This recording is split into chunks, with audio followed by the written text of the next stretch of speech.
अब केवल चल रहा है तो केवल एक, और वो है दान।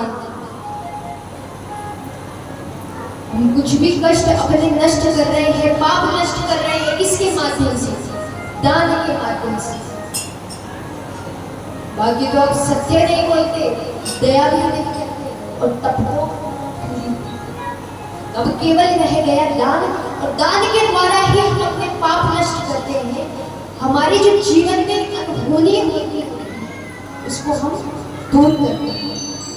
इसलिए कहते हैं कि दान करते रहना चाहिए। और कोई भी द्वार पर मांगने आता है उसको खाली हाथ नहीं भेजना चाहिए। आपके पास है तो कुछ दीजिए। और ऐसे ही केदारेश्वर मंदिर है, एक मंदिर है केदारेश्वर। वो मंदिर ऐसा है कि केवल उसका एक स्तंभ है, 3 पैर है, और उसके नीचे इतना बड़ा शिवलिंग है, और चारों ओर केवल जल ही जल जल है चारों ओर। 3 स्तंभ नहीं है, एक स्तंभ है, और नीचे शिवलिंग, कई वृक्ष तब से वो स्थिर है। तो कहते हैं कि वो पैर, अभी एक पैर जो बचा है वो धर्म का केदारेश्वर। तुम्हारा कलयुग ने तो जगह बता दी। अब देखिए कलयुग को कहां स्थान दिया, परीक्षित जी ने कहां स्थान दिया। कहते हैं कि जहां मदिरा पान किया जाए, जहां जुआ खेला जाए, जहां व्यभिचार किया जाए, पशु पक्षियों की हत्या की जाए, जीवों की हत्या की जाए, इन स्थानों पर स्वयं कलयुग का वास है। जहां पर ये दुष्कर्म किए जाए, यहाँ पर स्वयं कलयुग है। अब कलयुग कहते हैं महाराज परिवार बहुत बड़ा है, और स्थान इतने से देख सकते हैं कि कलयुग कितना बड़ा है। सारे कलिकाल ही है, और स्थान भी ज्यादा चाहिए। परीक्षित जी कहते हैं एक गुण बता दो, एक गुण बता दो ऐसा जिससे हम प्रसन्न हो जाए, तो हम तुम्हें और हे महाराज ऐसा गुण है आप बड़े प्रसन्न हो जाए कि मैं कलयुग हूं, और इस कलयुग में सबसे सरलतम है भगवत प्राप्ति करना। केवल हरि नाम से ही, संकीर्तन से ही, भगवान के नाम से ही व्यक्ति कर जाएगा। इतना सरलतम है कि केवल नाम लेने से ही, हरि का नाम लेने से व्यक्ति कर जाएगा। तेरा जीवन संवर जाएगा, तेरा जीवन संवर जाएगा, राम कहने से जग जाएगा, राम कहने से जग जाएगा।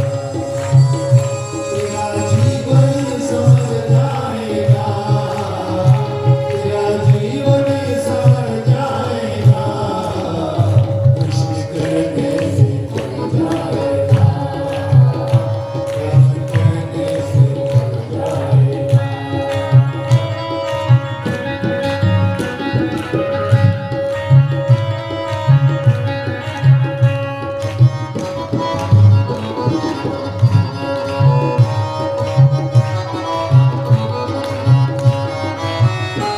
होगी चर्चा तेरी उस गली, होगी चर्चा तेरी उस गली, होगी चर्चा तेरी उस गली, जिस गली से गुजर जाएगा, जिस गली से गुजर जाएगा, वो तेरा जीवन संवर जाएगा, तेरा जीवन संवर जाएगा, राम कहने से जग जाएगा, कृष्ण कहने से जग जाएगा।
जीवन सुधर जाएगा, तेरा जीवन संवर जाएगा, राम कहने से चल जाएगा, राम कहने से चल जाएगा।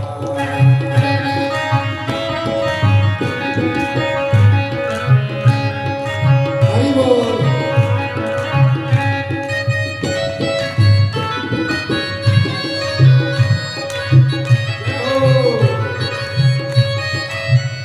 निर्मल मन को तू कर ले जरा, निर्मल मन को तू कर ले जरा, निर्मल मन को तू कर ले जरा, प्रभु दर्शन तू पा जाएगा, प्रभु दर्शन तू पा जाएगा, तेरा जीवन संवर जाएगा, तेरा जीवन संवर जाएगा, राम कहने से चल जाएगा, राम कहने से चल जाएगा, कृष्ण कहने से चल जाएगा, राम कहने से चल जाएगा, राम कहने से चल जाएगा।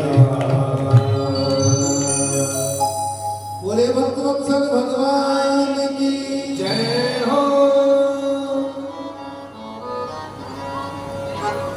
जब ये गुण परीक्षित जी सुनते हैं कि कलयुग के पास ऐसा गुण, क्या गुण है महाराज बताइए कि जो भी कलयुग में केवल नाम लेगा तो नाम लेने से ही इतना सरलतम है भगवत प्राप्ति कि कुछ भी ना आता हो तो प्रेम भाव से नाम लेंगे तो कर जाएगा। तो मन की वृत्ति इससे शुद्ध होती है, आपके मन के भाव, मन के विचार इससे शुद्ध होते हैं। ये गुण सुनकर परीक्षित जी प्रसन्न हो जाते हैं और कलयुग को स्वर्ण में स्थान दे देते हैं। बोलिए राधे राधे राधे प्रेम से बोलिए, राधे राधे प्रेम से बोलिए ना। राधे राधे। तुम्हारा कलयुग को स्वर्ण में स्थान देते हैं। अब स्वर्ण में स्थान कहते हैं कि भगवान का भी होता है, भगवत जी भी कहते हैं कि सोने में प्रभु का भी निवास है, गोल्ड स्वर्ण जो आप सबका बड़ा प्रिय है। महंगा वो तो और स्वर्ण में ही कलयुग को भी अभी स्थान दे दिया। तो कैसे पता लगे कि इसमें भगवान है और इसमें कलयुग? तो कहते हैं कि जो अधर्म का हो, कहीं पड़ा हुआ मिला, चुराया गया हो, ऐसे स्वर्ण में कलयुग का वास होता है। ये किसी से छीना गया, किसी को दुख देकर और उसका स्वर्ण लिया गया हो तो उसमें कलयुग का वास है। और जो स्वयं की मेहनत का हो, धर्म का हो, उसमें भगवान का वास है। और ऐसा स्वर्ण बढ़ता जाता है और जिसमें कलयुग होता है वो धीरे धीरे करके जितना भी है वो नष्ट करता है। उस समय तो खुशी होती है, वो सब नष्ट कर देता है। और जिसमें भगवान का वास है वो और बड़ा करता है। अब इसका मतलब ये मत मान लीजिएगा कि प्रभु की कृपा है तो धन संपदा बढ़ती जाएगी। कहीं का माइंडसेट ये भी है कि भगवान यदि कृपा करते हैं तो धन संपदा बढ़ा देते हैं। ये सोचते हैं कि नहीं? आप हाथ खड़ा कीजिए, सच सच बताइएगा जो ये सोचते हैं। सोचते सभी सोचते हैं। अभी भी नहीं बोल रही है, बोलिए राधे राधे। राधे राधे। धन संपदा आप पे अधिक है तो ये ऐसा नहीं कि प्रभु की कृपा है, वो इसलिए है, मैंने पुनः कहा कि प्रारब्ध है। धन संपदा ऐश्वर्य जो कुछ भी आपके पास है या आपके पास नहीं है, ये दोनों स्थिति इसलिए है कि आपके प्रारब्धों का फल है। पर यदि आपके जीवन में भक्ति है और भक्ति बढ़ रही है तो ये प्रभु इसका मतलब प्रभु आप पर कृपा कर रहे हैं, यानी भक्ति बढ़ा रहे हैं, आपके मन में प्रेम बढ़ा रहे हैं, आपके हाथों दान करवा रहे हैं, आपके मन में शुद्धि है, दूसरे को समझने की क्षमता है। तो इस सब में प्रभु के हाथ ऊपर है और आपका सर ऐसे नीचे। इसमें है कि प्रभु की कृपा हो रही है। अब अंतर समझ आया आपको? बोलिए राधा राधे राधे।